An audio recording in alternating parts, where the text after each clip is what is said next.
ஆண்டவருடைய ஆவி என்மேல் உள்ளது, ஏனெனில் அவர் எனக்கு அருள் பொழிவு செய்துள்ளார். ஏழைகளுக்கு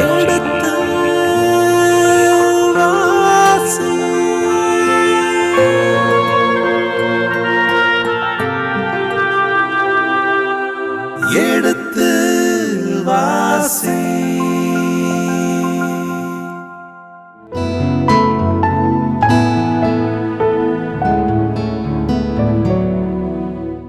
கடந்த பகுதியின் தொடர்ச்சியை இன்று தொடர்கின்றோம். வாருங்கள், இந்த நிகழ்ச்சியை நமக்காக விளக்கங்களோடு தெளிவுபடுத்த இருக்கின்றவர் தந்தை ரேமன் ஜோசப் அவர்களை வரவேற்போம். வணக்கம் தந்தையே. வணக்கம்.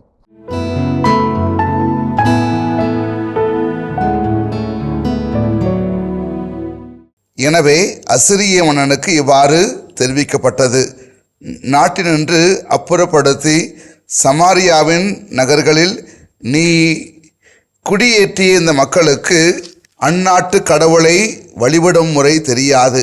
எனவே அவர் அவர்களிடையே சிங்கங்களை அனுப்பியுள்ளார். அதாவது அந்த நாட்டு மக்களுக்கு வந்து சேர்ந்த இடத்தினுடைய வழிமுறைகள் தெரியாது, அல்லது அவர்கள் நடத்துகிற வழிபாட்டு முறைகள் தெரியாது, அவர்களுடைய கடவுள்களை பற்றி தெரியாது. அதனால தான் அவங்க கடவுளுக்கு பயப்படவில்லை, கடவுளை பற்றி கவலைப்படவில்லை, யாவை பற்றி அக்கறை இல்லாமல் இருந்தார்கள். அதனுடைய பயனாகத்தான் இவர்கள் என்ன செய்யப்பட்டார்கள்? சிங்கங்களால் பாதிப்புக்கு உள்ளாக்கப்பட்டார்கள். எனவே சிங்கங்கள் அவர்களை கொன்று போட்டு விட்டன. ஏனெனில் அவர்களுக்கு அந்நாட்டு கடவுளை வழிபடும் முறை தெரியாது.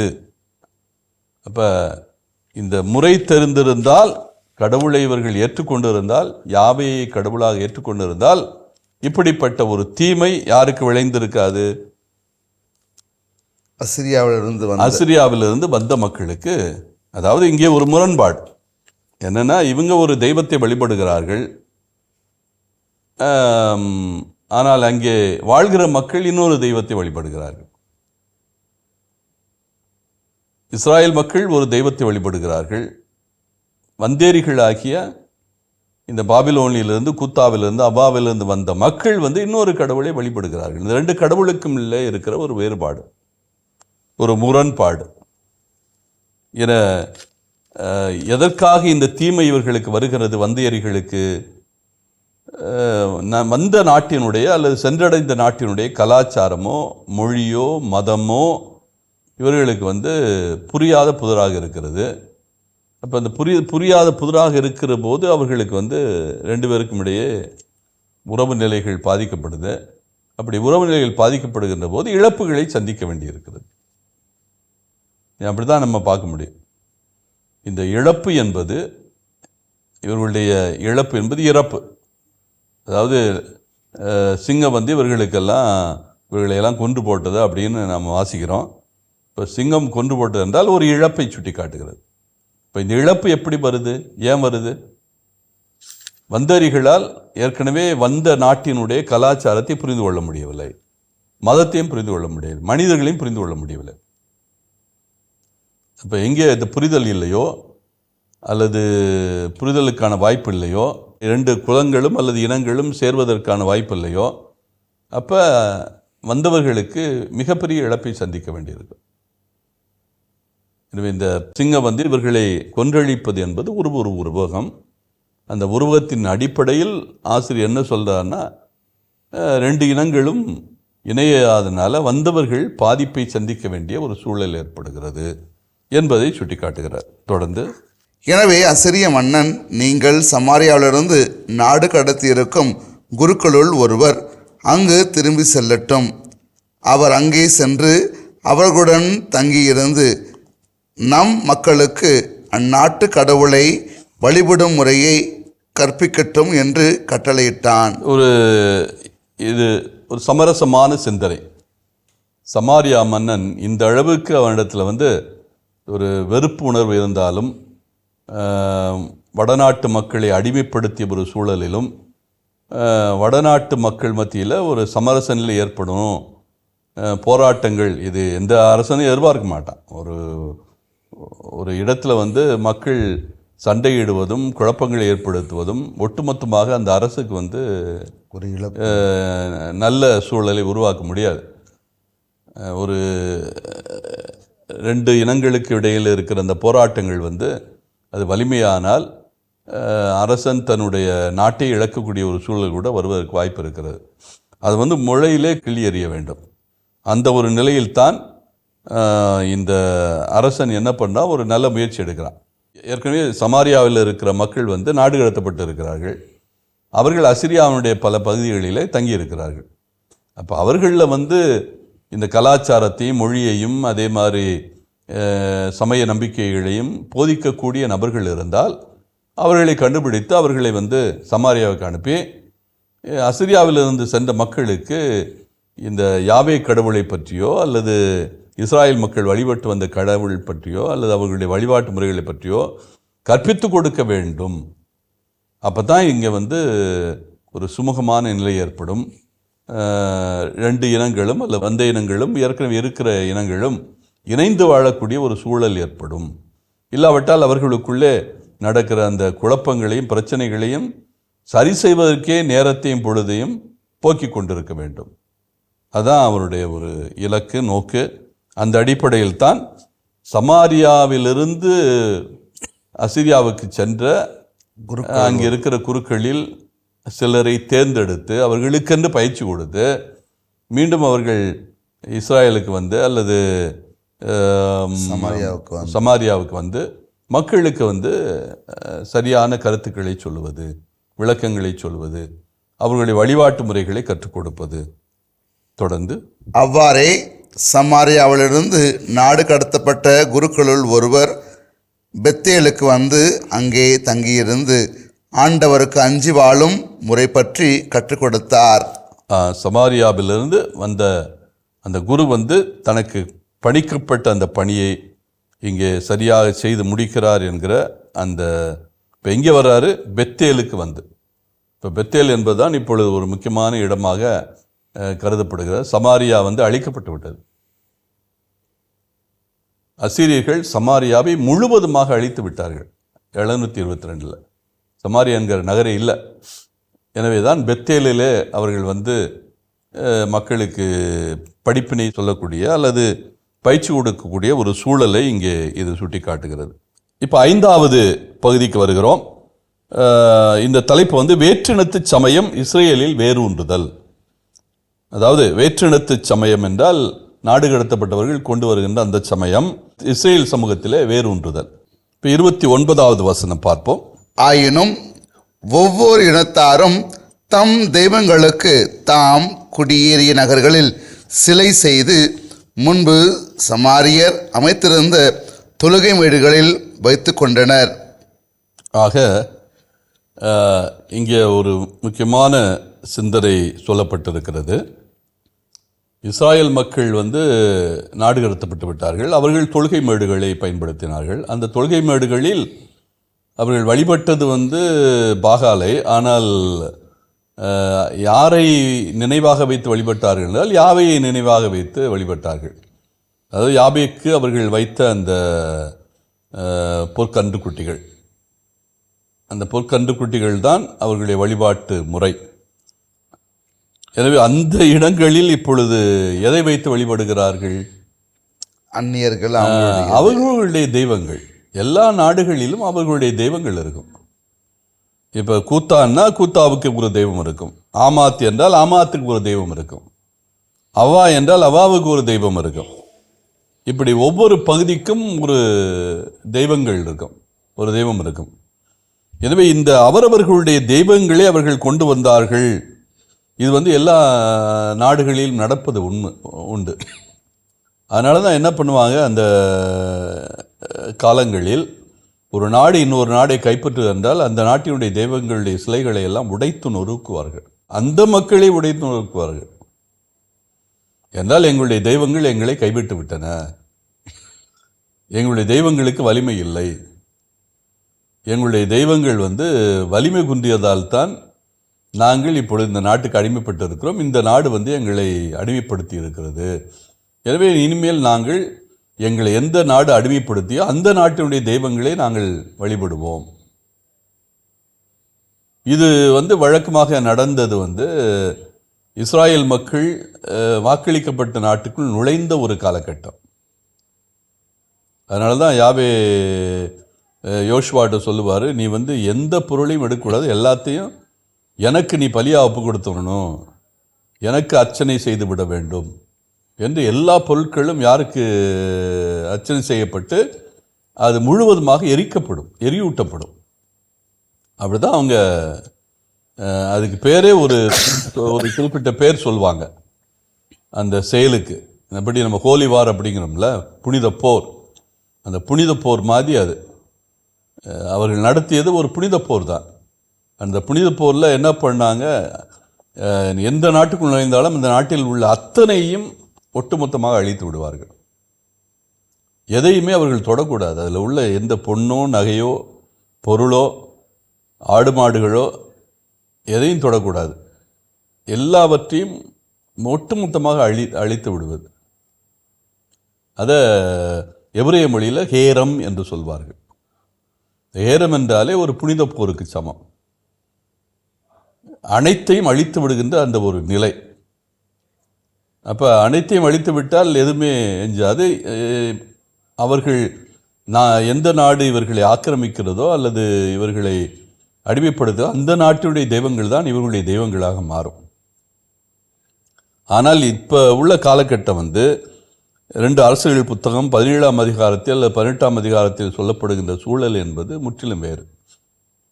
ஏறக்குறைய அந்த புனித போர்கள் எல்லாம் எல்லாவற்றையும் அழிக்க வேண்டும் என்கிற சிந்தனைகளெல்லாம் மாறி ஒரு 500-600 ஆண்டுகளுக்கு பிறகு நடக்கிற நிகழ்வுகள்.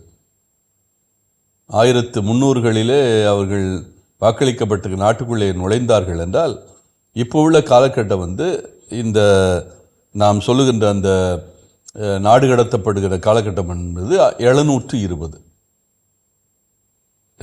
என்றால் எவ்வளவு காலங்கள், ஏறக்குறைய 600 ஆண்டுகளை தாண்டி இருக்கிறது. எனவே சிந்தனைகள் மாறுபடுகிறது.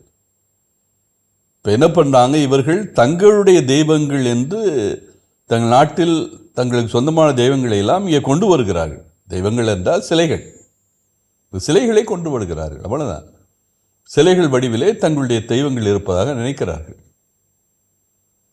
ஆனால் தெய்வங்களை கொண்டு வருகிறார்கள் என்றால் தெய்வத்தை தூக்கிட்டு வரல, சிலைகளை கொண்டு வருகிறார்கள். இது வழக்கமாக அடித்து ஒடுக்கப்படுகின்ற சிலைகள். அடிமைப்படுத்துகிற நாட்டு தெய்வங்களை தான் ஏற்றுக்கொள்ள வேண்டும். இவர்களுடைய தெய்வங்களுக்கு மதிப்பு இல்லை, வலிமை இல்லை என்பதுதான் சிந்தனை.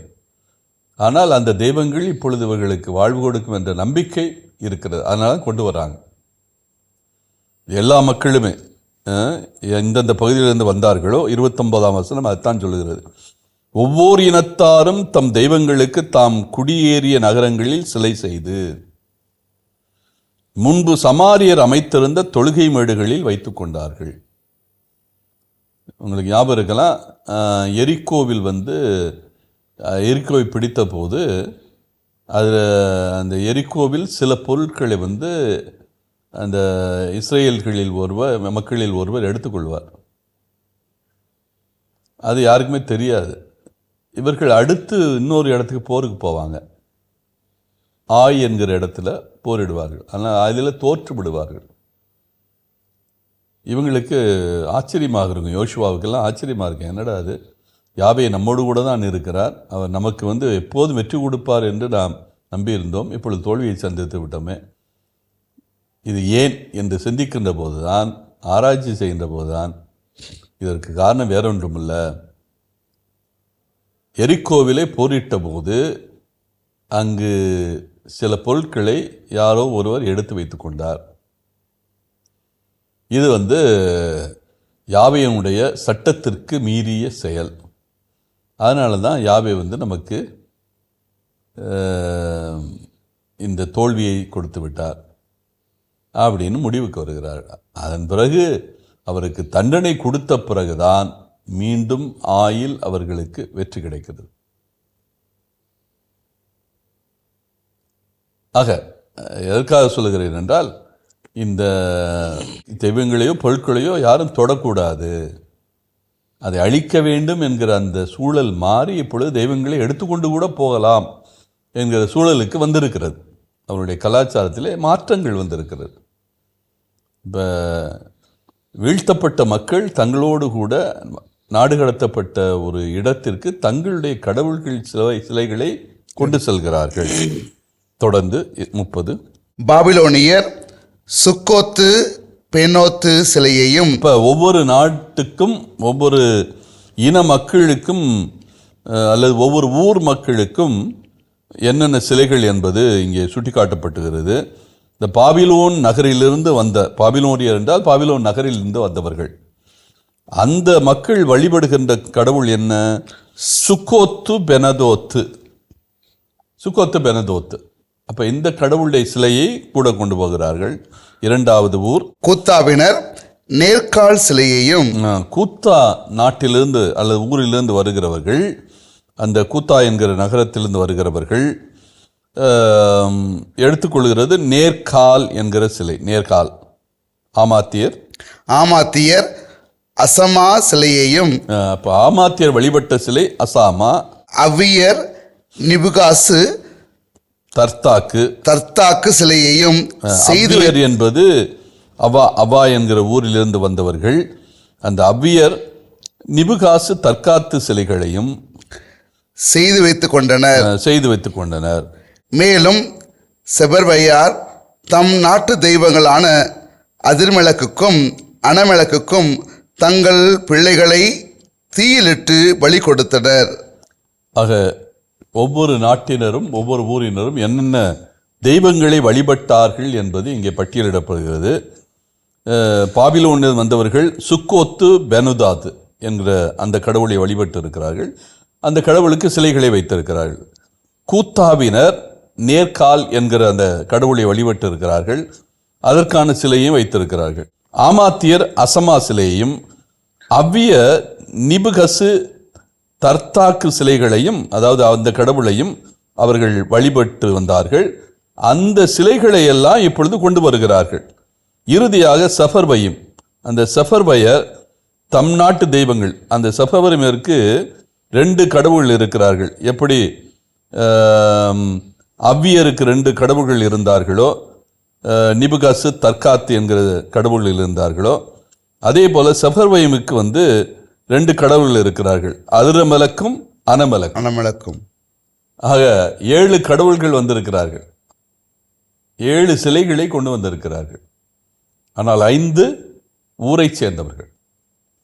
5 ஊரை சேர்ந்தவர்கள் பெனதோத்து சுக்கோத்து பெனதோத்து சிலையும் நேர்கால் சிலையையும் அசாமா சிலையையும் நிபுகசு தத்தாக்கு சிலையையும் அதே மாதிரி அதிரமலக்கு அனமலக்கு சிலைகளையும் கொண்டு வந்து இங்கே சிலைகளாக படைத்திருக்கிறார்கள். அது மட்டுமல்ல, அந்த சிலைகளுக்கு தங்கள் பிள்ளைகளை தீயிலிட்டு பலி கொடுத்தார்கள். இப்போ இந்த வடநாட்டு மக்கள் செய்த குறையும் குற்றமும் மிக கொடுமையான குற்றமாக கருதப்பட்டது பிள்ளைகளை பலி கொடுத்தது. அதே நிலைக்குத்தான் பபிலோனிய நாட்டிலிருந்து அல்லது அசீரிய நாட்டிலிருந்து வந்தவர்கள் அந்த தெய்வங்களுக்கெல்லாம் யாரை பலி கொடுத்திருக்கிறார்கள்? குழந்தைகளை பலி கொடுப்பது நரபலி என்பது, அந்த மனிதர்களை பலி கொடுப்பது என்பது ரொம்ப சர்வசாதாரணமான ஒரு செயலாக இங்கே கருதப்பட்டிருக்கிறது. தொடர்ந்து அவர்கள் ஆண்டவரையும் வழிபட்டு வந்தார்கள். அவர்கள் ஆண்டவரையும் வழிபட்டு வந்தார்கள். இப்போ ஏற்கனவே இஸ்ராயல் மக்கள் என்ன செஞ்சாங்களோ அதே செயலைத்தான். பாகாலையும் வழிபட்டார்கள், யாவையும் வழிபட்டார்கள். இப்போ யாவைக்கு பதிலாக யாவையே பாகாலாக மாற்றினார்கள். அதே ஒரு தவறைத்தான் இப்போ இந்த மக்களும் செய்கிறார்கள். இவர்கள் இந்த வெளியில் வந்த சிலைகளை மட்டுமல்ல, கடவுள்களை மட்டுமல்ல, ஆண்டவரையும் வழிபட்டு வந்தார்கள். யாவையும் வழிபட்ட மக்களாக இருந்தார்கள். தொடர்ந்து ஆயினும் தொழுகை மேடுகளில் பணிபுரிய தங்களுக்கு அர்ச்சகர்களை நியமித்துக் கொண்டார்கள். தொழுகை மேடுகளில் பணிபுரிவதற்கு தங்களுக்கு அர்ச்சகர்கள். யாவையை தொழுவதற்கு வந்து அர்ச்சகர்கள் தேவையில்லை. யாவையை தொழுவதற்கு வந்து குருக்கள் தான் தேவை. அந்த குருக்கள் வந்து பலி கொடுக்கிறவர்கள். இங்கே அர்ச்சகர்கள் இவர்களுக்கென்று நியமித்துக் கொண்டார்கள். 33 அவர்கள் ஆண்டவரை வழிபட்டு வந்த போதிலும் அவர்கள் எங்கிருந்து கொண்டு வரப்பட்டிருந்தார்களோ அங்கிருந்து வழக்கப்படியே தத்தம் தெய்வங்களையும் அவர்கள் வணங்கி வந்தார்கள். அவர்கள் இதுதான் சின்கிரிட்டிசம் அப்படிம்போம். சின்கிரிட்டிசம் என்றால் வெவ்வேறு சமயங்கள், கலாச்சாரங்கள், நம்பிக்கைகள், வழிபாடுகள் எல்லாம் ஒன்றிணைந்து ஒரு ஒருங்கிணைந்த வழிபாட்டை உருவாக்குவது. வெவ்வேறு கலாச்சாரம், வெவ்வேறு சமயங்கள், வெவ்வேறு வழிபாட்டு முறைகள் இதெல்லாம் ஒன்றிணைந்து ஒரு சமய சிந்தனையாக, ஒரு ஒருங்கிணைந்த சமய சிந்தனையாக மாறுவது. இதில் வந்து எல்லா சமயங்களுடைய சிந்தனைகளும் உள்ளடக்கி இருக்கும். அதுதான் சின்கிரிட்டிசம். சின் என்றால் டுகெதர். சின்கிரிட்டிசம் அப்படிம்பாங்க. அப்போ இதில் வந்து எல்லா சமயங்களுடைய ஒன்றிணைப்பு என்று வருகின்ற போது நமக்கு ஞாபகம் இருக்கும் தீன் இல்லாகி. அக்பருடைய சமயம் வந்து தீன் இல்லாகி. இந்த தீன் இல்லாகி என்பது என்ன? கிறிஸ்துவ சமயம், இந்து சமயம், அதே மாதிரி இஸ்லாமிய சமயம், இந்த எல்லா சமயங்களையும் ஒட்டுமொத்தமாக செஞ்ச ஒரு குவியல், ஒரு சமையல் மாதிரி தான் அது. ஒரு கூட்டாஞ்சோறு மாதிரி தீன்லாகி. எல்லா சமயங்களுடைய கருத்துக்களையும் எடுத்துக்கிட்டு அதை ஒரே சமயமாக்கி அந்த சமயத்தை தான் அக்பர் வந்து தீன்லாகி என்று அழைத்தார். அதே போல தான் இதுவும் ஒரு தீன்லாகி போல தான் இஸ்ராயல் மக்களுடைய சமயமும், அதே போல் அங்கே வெளியிலிருந்து வந்த சமயங்களும் எல்லாவற்றினுடைய கொள்கைகளும் ஒன்றிணைந்து இப்போ ஒரு சமயமாக மாறுகின்ற ஒரு அவல நிலை. அப்போ இங்கிருந்து வந்த மக்கள் எல்லாம் மேற்சொன்ன எல்லா கடவுள்களையும் வழிபடுவது மட்டுமல்ல, அதோடு சேர்ந்து யாரையும் வழிபட்டார்கள்? யாவையும். ஏற்கனவே இவர்களுக்கு வழிபாட்டு முறைகள்லாம் சொல்லிக் கொடுப்பதற்கு சமாரியா நாட்டிலிருந்து நாடு கடத்தப்பட்டவர்கள் அதில் இருக்க குருக்களை ஏற்கனவே இங்கே அனுப்பியிருக்கிறாங்க. அவர்கள் தான் இவர்களை வழிநடத்துகிறார்கள். இவர்களுக்கு ஏற்கனவே இருந்த வழக்க முறைகள் அல்லது சமய வழிபாட்டு முறைகள் எல்லாம் தொடர்ந்து இவர்கள் எடுத்து செல்கிறார்கள். அதோடு இப்பொழுது புதிதாக வந்த அந்த சமயத்தையும் இணைத்துக் கொள்ளுகிறார்கள். இதன் தொடர்ச்சியை அடுத்த பகுதியிலே தொடர்வோம். அதுவரை இணைந்திருங்கள். இயேசுவுக்கே புகழ், இயேசுவுக்கே நன்றி, மரியே வாழ்க. இன்று வரை அவர்கள் தங்கள் முன்னைய வழக்கத்தையே கை கொண்டார். அதான் முன்னைய வழக்கம் என்றால் என்ன? இந்த எல்லா சமயங்களையும் ஒட்டுமொத்தமாக ஒரு கூட்டாஞ்சோறு போல ஆக்கி அதை வழிபடுவது. அவன் செய்த பாவங்கள், அவன் செய்த செயல்கள் என்னென்ன செஞ்சாம? சிலைகளை வழிபட தூண்டினான். பெத்தேல், தான் என்கிற இடங்களில்